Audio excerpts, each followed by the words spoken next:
हरि ओम, जय श्री कृष्ण, राधे राधे, जय योगेश्वर। बंसीधरम तत्रधरम नमामि मनोहरम मोहहरम च कृष्णं मालाधरम धर्मधुरं धरं च पार्थस्य सारथ्यकरं च देवं कर्तव्यदीक्षां च समध्वशिक्षां ज्ञानस्य भिक्षां शरणागतिं च ददाति गीता करुणाद्रभूता कृष्णेन गीता जगतो हिताय। श्रीमद् भगवद गीता जी अध्याय 18 और श्लोक 17। कल 16वें श्लोक की चर्चा हुई थी। श्लोक इस प्रकार था, तत्रैवं सति कर्तारम् आत्मानं केवलं तु यः पश्यत्यकृत बुद्धित्वान् न पश्यति स दुर्मति। तो परंतु यह 5 हेतु होते हुए भी जो मनुष्य वह कर्मों के विषय में केवल शुद्ध आत्मा को करता देखता है और मलिन बुद्धि का वह ठीक नहीं देख रहा है, क्योंकि उसकी बुद्धि शुद्ध नहीं है, अर्थात उसने विवेक को महत्व नहीं दिया है। अभी देखिए, पूर्व श्लोक में कहा कि शुद्ध स्वरूप को करता देखने वाला दुर्मति बराबर नहीं देख रहा है। तो बराबर देखने वाला कौन है, इसी श्लोक में वर्णन करते हैं। यस्य नाहंकृतो भावो बुद्धिर्यस्य न लिप्यते हत्वापि सैमान् लोकान् न हन्ति न निबध्यते। यस्य नाहंकृतो भावो बुद्धिर्यस्य न लिप्यते हत्वापि सैमान् लोकान् न हन्ति न निबध्यते। जो मनुष्य का मैं करता हूँ ऐसा भाव नहीं है और जिनकी बुद्धि लिप्त नहीं है, वह युद्ध में या सारे लोगों को हनने के बाद वास्तव में वो हनता नहीं है, मारता नहीं है, मारता हुआ भी नहीं मार रहा है। तो जिसने में कर्ता भाव है, मैं करता हूँ ऐसा अहंकृत भाव है, यह अहंकृत भाव नहीं है, उनकी बुद्धि मुझे प्राप्त कर लेगी, माने उनकी बुद्धि फलीभूत होगी।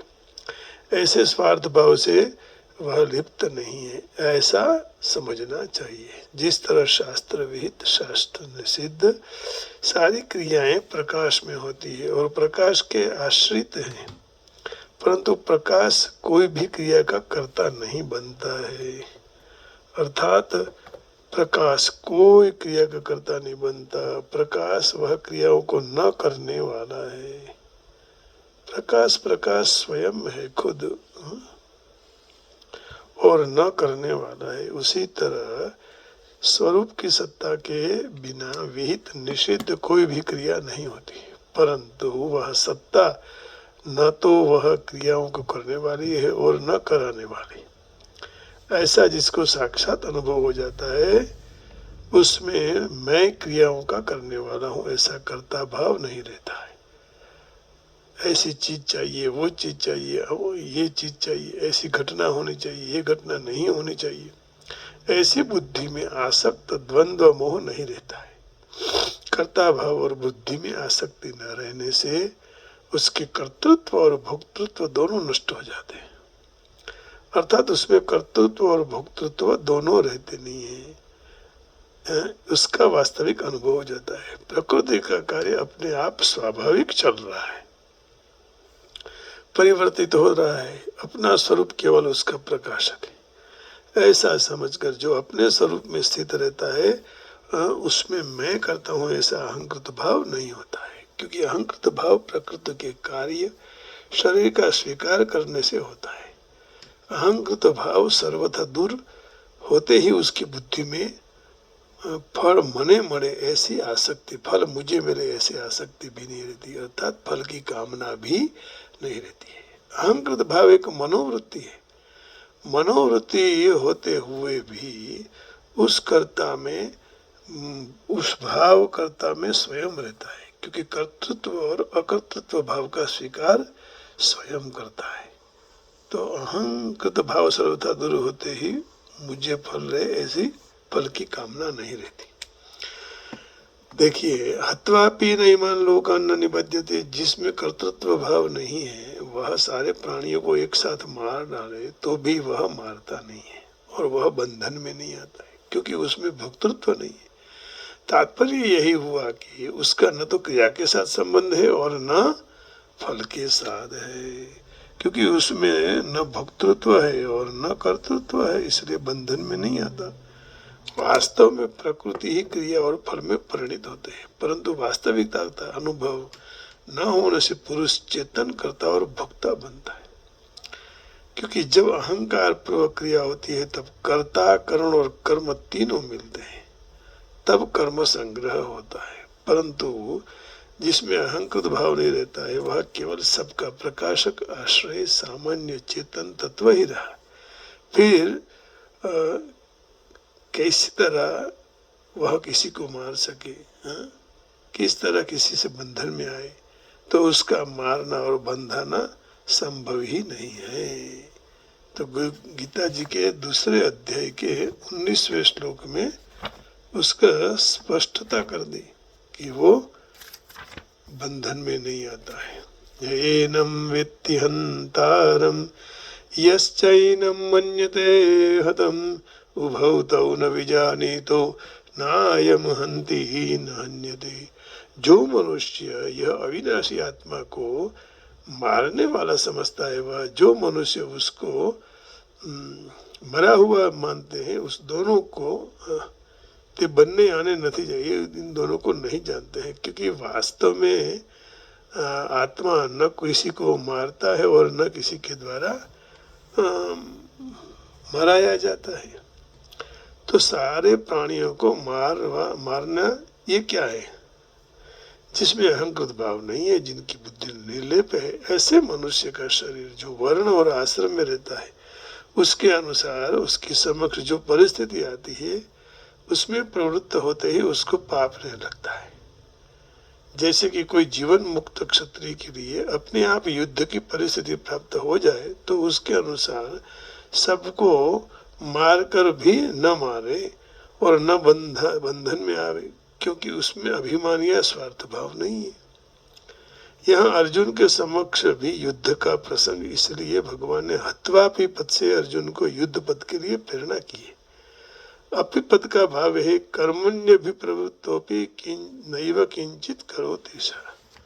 चौथे अध्याय के 20वें श्लोक में भगवान कह रहे हैं, करते हुए भी अभिप्रवृत्त, कर्मण्य भी प्रवृत्तोपि नैव किंचित करोति सा त्यक्त्वा कर्म फलासंगम नित्य तृप्तो निराश्रय। जो कर्म और फल की आसक्ति का त्याग करके आश्रय से रहित और सदा तृप्त है, वह कर्मों में अच्छी तरह से बर्तन करता हुआ भी वास्तव में कुछ करता नहीं है। कर्मण्य भी प्रवृत्तो भी नैव किंचित करोति। कर्मों में अच्छी तरह से प्रवृत्त होते हुए भी वह कुछ नहीं करता। सर्वथा वर्तमानोपि सयोगी मयि वर्तते।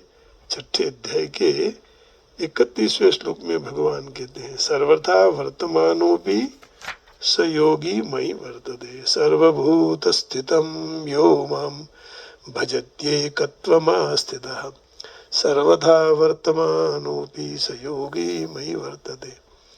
तो मुझ में एकात्म भाव से स्थित होकर जो भक्ति योगी सर्वभूतों में रहा हुआ मेरा भजन करता है और सर्व तरह से बर्तता होता हुआ मुझ में ही बर्ताव कर रहा है, अर्थात नित्य निरंतर मुझ में स्थित है। सर्वथा बर्ताव करता हुआ भी वह योगी मुझ में रहता है। शरीरस्थोऽपि कौन्तेय न करोति न लिप्यते। अब ये 13वें अध्याय के 31वें श्लोक में भगवान कहते हैं, क्या कह रहे हैं? शरीरस्थोऽपि कौन्तेय न करोपि न लिप्यते अनादित्वान् निर्गुणत्वात् परमात्मायम् अव्ययः शरीरस्थोऽपि कौन्तेय न करोति न लिप्यते। हे कुंती नंदन, यह पुरुष स्वयं अनादि होने के कारण निर्गुण होने से अविनाशी परमात्मा स्वरूप है। इस शरीर में रहते हुए भी वह न तो कुछ करता है और न लेपित होता है। तो शरीर में स्थित होते हुए भी न करता है और न लिप्त होता है। तात्पर्य यही हुआ कि कर्म में सांगोपांग प्रवृत्त होते समय जिस समय में कर्मों में प्रवृत्ति नहीं है उस समय वह स्वरूप की निर्विकल्पता जैसे है वैसे ही रहते हैं। अर्थात क्रिया करने से अथवा क्रिया न करने से स्वरूप में कोई फर्क नहीं पड़ता है, क्योंकि क्रिया विभाग प्रकृति में है, स्वरूप में नहीं है। वास्तव में यह अहम भाव व्यक्तित्व ही मनुष्य में भिन्नता करने वाला है। अहम भाव न रहे तो परमात्मा के साथ भिन्नता का कोई कारण ही नहीं है। शुरुआत ही वही है, क्योंकि बाद में तो केवल सबका आश्रय प्रकाशक सामान्य वही परमात्मा ही है, चेतन है, ईश्वर है। तो वह न तो क्रिया का कर्ता बनता है और न फल का भोक्ता बनता है। क्रियाओं का कर्ता और फल का भोक्ता तो पहले भी न था और केवल नाशवान शरीर के साथ संबंध मानकर अहम भाव का स्वीकार किया है। वही अहम भाव से उसमें कर्तापन और भोक्तापन आ गया। अहम दो प्रकार का है, अहम स्फूर्ति और अहंकृति। गाढ़ निद्रा में से उठते ही सबसे पहले मनुष्य अपने होने वाले सत्ता मात्र का भान है, उसको अहम स्फूर्ति कहते हैं। उसके बाद अपने में मैं अमुक नाम, मैं अमुक वर्ण आश्रम का हूँ, ऐसा आश्रय होता है, आरोप करता है, तो वह उसके साथ असत का संबंध है। असत का संबंध से अर्थात शरीर के साथ तादात्म्य मानने से शरीर की क्रिया के कारण मैं करता हूँ ऐसा भाव उत्पन्न होता है, उसे अहंकृति कहते हैं।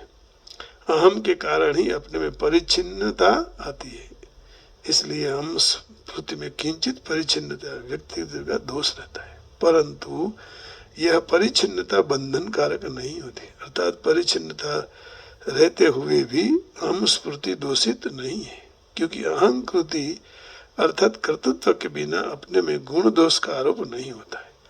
अहंकृति आने से ही अपने में गुण दोष का आरोप होता है, जिससे शुभ अशुभ कर्म होते हैं। बोध होते ही अहम स्मृति में जो परिच्छिन्नता है वह भस्म हो जाती है और स्मृति मात्र रह जाती है। ऐसी स्थिति में मनुष्य न मारता है, न बंधन में आता है, न बद्ध जाता है, न हंती न निबद्धते, न मारता है और न बंधन में आता है। इसका भाव क्या है? एक निर्विकल्प अवस्था होती है और एक निर्विकल्प बोध होता है। निर्विकल्प अवस्था साधन साध्य है, उसका उत्थान भी होता है, अर्थात वह एक रस नहीं देती। निर्विकल्प अवस्था से भी असंगतता होते ही स्वतः सिद्ध निर्विकल्प बोध का अनुभव होता है। निर्विकल्प बोध साधन साध्य नहीं है, उसमें निर्विकल्पता का कोई भी अवस्था में किंचित मात्र भी भंग नहीं होता है। तो निर्विकल्प बोध में कभी परिवर्तन नहीं हुआ, होगा भी नहीं और होने की संभावना भी नहीं। तात्पर्य यही हुआ कि वह निर्विकल्प बोध में कभी भी क्षोभ आदि नहीं होते और इसी को न हंती न निबद्धते कहते हैं। तो कहने का बात है कि जो हो रहा है प्रभु की कृपा से हो रहा है, प्रभु ही कर रहे हैं, मैं तो निर्लिप्त हूँ। न हंती न निबध्यते कर्म भीर न सबध्यते। अहंकृत भाव और बुद्धि में आसक्ति न रहने का उपाय क्या है? क्रिया के रूप में परिवर्तन केवल प्रकृति में ही होता है और वह क्रियाओं का भी आरंभ और अंत होता है और वह कर्मों के फल रूप जो पदार्थ मिलते हैं उसमें भी संयोग वियोग होता है। इस तरह क्रिया और पदार्थ दोनों के साथ संयोग वियोग होता रहता है और संयोग वियोग होते हुए भी स्वयं प्रकाश के रूप में जैसे हैं वैसे ही रहता है। विवेक विचार से ऐसा अनुभव होते अहंकृत भाव और बुद्धि में आसक्ति नहीं रहती। अब अहंकृत भाव न होना का तात्पर्य क्या है? अहंकार रहित होना और बुद्धि में लिप्त न होना। तात्पर्य यही हुए कि कामना, ममता और स्वार्थ रहित हो जाना। बहुत कठिन है, ये सब कब आएगा ऐसा हम लोगों में भी। मैं भगवान से निरंतर प्रार्थना करता हूँ कि सारी जवाबदारियों में से छूट जाऊं, तो मुझे विश्वास है कि इसमें से मैं छूट पाऊंगा। कामनाओं से छूट जाऊं। अर्जुन ने कहा था कि इस आततायी को मारने से पाप लगेगा। पापमेवा श्रेय दस्मान हत्वई ताना तथा ही ना, पहले अध्याय के 36वें श्लोक में हुआ। गुरुजनों को मारने से पाप लगेगा। गुरु न हत्वा ही महान भवान श्रेयो भुक्तुम भक्ष्यम अपि लोग हत्वार्थ कामास्तु गुरु निहैव भुंजीय भोगान धृतिर प्रदिक। तो यह भगवान कहते हैं कि उनको मारने से पाप लगने की बात कौन सी है? संपूर्ण प्राणियों को मारने से भी पाप नहीं लगे, क्योंकि पाप लगने के में हेतु अहंता और बुद्धि की आसक्ति है। बुद्धि कामना ममता और स्वार्थ भाव में आसक्त होता है। गंगा जी में कोई डूब को मर जाए तो गंगा जी को पाप नहीं लगता, क्योंकि वो उनका जल पीता है, स्नान करता है, खेती करता है, इसलिए गंगा जी को पुण्य नहीं मिलता है। बरसात में अनेक जीव मर जाते हैं तो न पुण्य मिलता है गंगा जी को, न पाप। और कई ऐसे मर जाते हैं बारिश में तो अनेकों का जीवन नया मिल जाता है, परंतु बारिश को भी पाप पुण्य नहीं लगते हैं, क्योंकि गंगा जी और बरसात में अहंकृत भाव के बुद्धि की आसक्ति नहीं है। जो डॉक्टर में कामना और ममता और स्वार्थ बुद्धि न हो तो ऑपरेशन करते समय शरीर में जो काटते हैं तो उनको पाप नहीं लगता है, क्योंकि जो उसमें अहंकृत भाव न हो तो वह पाप लगने का फिर प्रश्न ही कहाँ है। जैसे गंगा जी को भी पाप नहीं लगता, बरसात को भी पाप पुण्य नहीं लगता, और डॉक्टर को भी नहीं लगता है, क्योंकि वह उसके हित के लिए कर रहा है। ज्ञान योग से अहंकृत भाव का नाश होता है और कर्म योग से बुद्धि की लिप्तता आसक्ति का नाश होता है। इन दोनों में से कोई एक का नाश होने से दूसरे का भी नाश हो जाता है। तो अहंकृत के भाव के कारण ही जीव में भोग और मोक्ष की इच्छा उत्पन्न होती है। यदि वह वही छोड़ दे तो जीवन आनंदमय हो जाता है। अहंकृत भाव छूटने से भोग इच्छा छूट जाती है। बुद्धि यस्य न लिप्यते, भोग इच्छा छूट जाने से मोक्ष की इच्छा भी स्वतः पूरी हो जाती है, कारण मोक्ष भी स्वतः सिद्ध है। तो इस प्रकार यहाँ इसकी चर्चा श्री राम सुखदास जी ने पूरी की। अभी प्रभुपाद जी का थोड़ा भाव लेते हैं। कहते हैं यस्य नाहंकृतो भाव बुद्धि यस्य न लिप्यते अथवा पीछे हिमान लोका न हंती न निबध्यते। न मारता है न बंधन में आता है। 17वां श्लोक है ना। He was whose mind is free from the senses of doership and whose reason is not affected by worldly objects and activities does not really kill.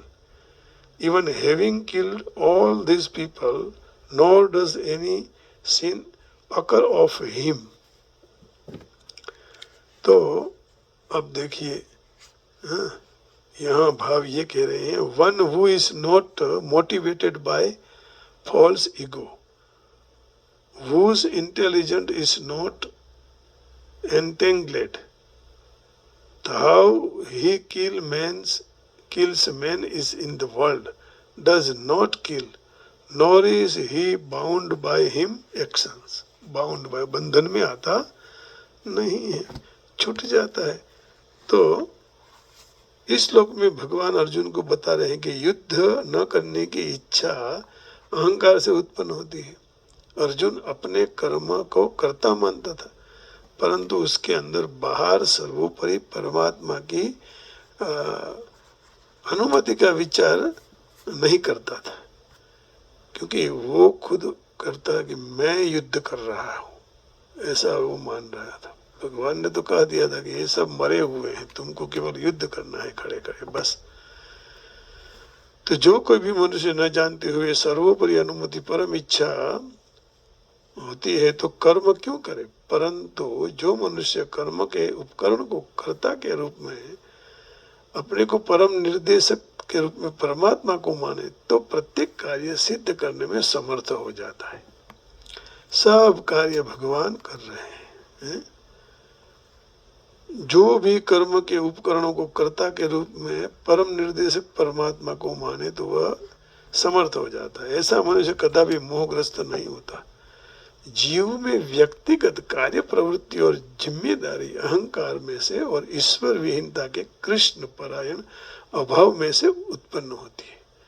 जो मनुष्य परमात्मा या तो पूर्ण पुरुषोत्तम परमेश्वर के निर्देशन के नीचे काम करता है तो वह मारता हुआ भी नहीं मारता है। ऐसे मारने में वह फल को भोगता भी नहीं है। जब एक सैनिक उसके पर उसके नायक हुक्म के आदेश के अनुसार वध करता है तो उसको सजा नहीं होती, परंतु जो सैनिक मनस्वी तरह से स्वेच्छा से किसी का वध करे तो निस्संदेह उसको न्यायालय के द्वारा न्याय किया जाता है। तो सैनिक ने तो अपने नायक के हुक्म से आज्ञा से किसी को मार दिया, लेकिन स्वयं खुद मार दे तो फिर उसको भी दोषित माना जाता है। इस प्रकार यहाँ भगवान की बहुत अद्भुत आनंददायक चर्चा जो चल रही है, इसी चर्चा में जो हम आनंद उठा रहे हैं, स्वांत सुखाय तुलसी रघुनाथ गाथा, इसका अर्थ ये हुआ कि इटरनल पीसफुल अंदर का जो आनंद है ना, वो आनंद। तो इस आनंद को लेने के लिए अंत में हरि के भजन के सिवाय कोई भी रास्ता नहीं है। आनंद लेना है तो हरि गुण गाते रहो, और हरि गुण गाते गाते अपना जीवन भी पूर्ण करना है।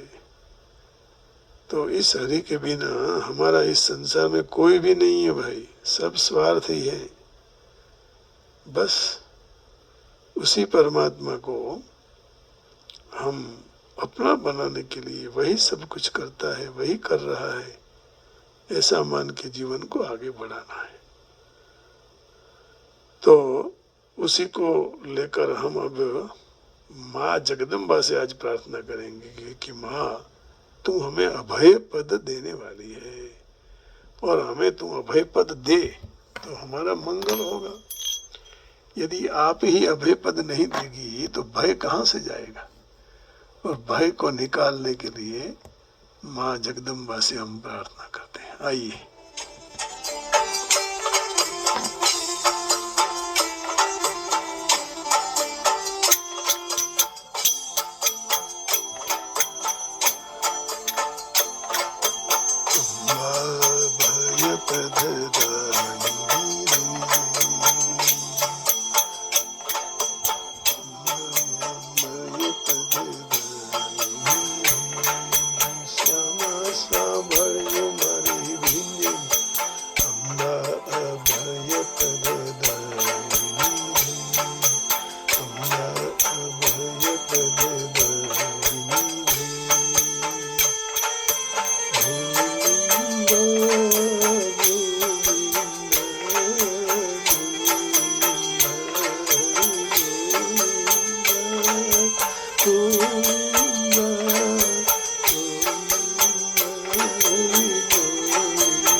बोलो, कृष्ण बोलो, कृष्ण बोलो, हरे कृष्ण बोलो, कृष्ण बोलो, कृष्ण बोलो, कृष्ण बोलो, हरे कृष्ण बोलो। सर्वे आरासुर तुम्हारे, सर्वे आरासुर चौकमारे, आवो तो रमिए सास भीड़ भंजनी, आवो तो रमिए रास भीड़ भंजनी, अम्बा अभय प्रदायिनी, अम्बा अभय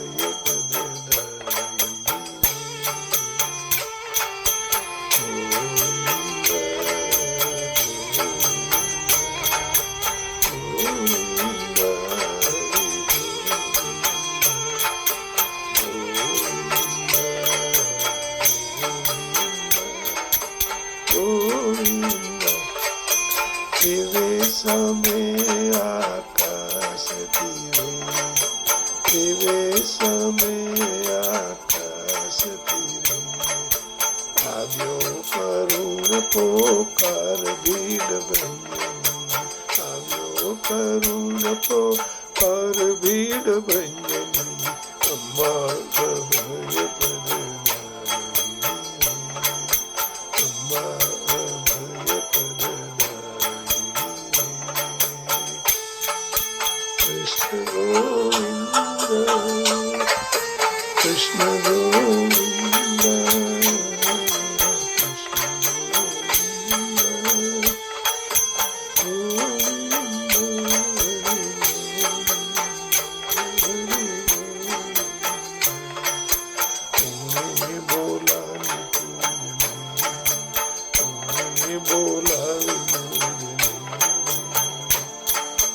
કોણે કર્યો મને સાધ ભીડ ભંજની, કોણે કર્યો મને સાધ ભીડ ભંજની, અમ્મા અભય પ્રદાયિની, અમ્મા અભય પ્રદાયિની.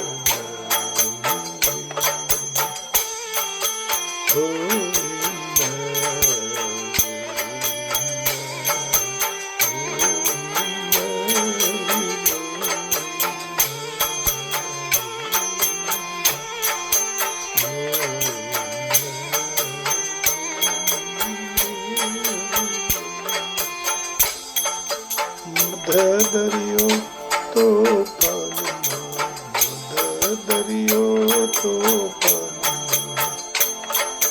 મારી ઉડેલારું વાહન ભીડવનમાં, મારી ડૂબે મારું વાહન ભીડવનમાં, અમ્મા અભય પ્રદાયિની, અમ્મા અભય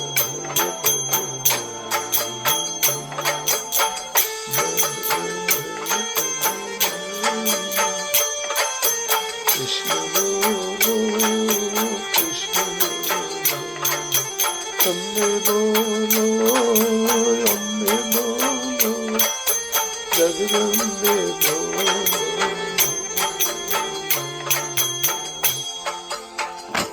कृष्ण कन्हैया लाल की जय। आप सबके हृदय में बैठे हुए इस अम्बा को प्रणाम करके वाणी को विराम देता हूँ। जय श्री कृष्ण, हरिओम, राधे राधे, जय योगेश्वर, गोविंदा गोविंदा, ओम नमः शिवाय, जय गिरनारी, राधे राधे, जय श्री राम, जय राम जी की, जय राम।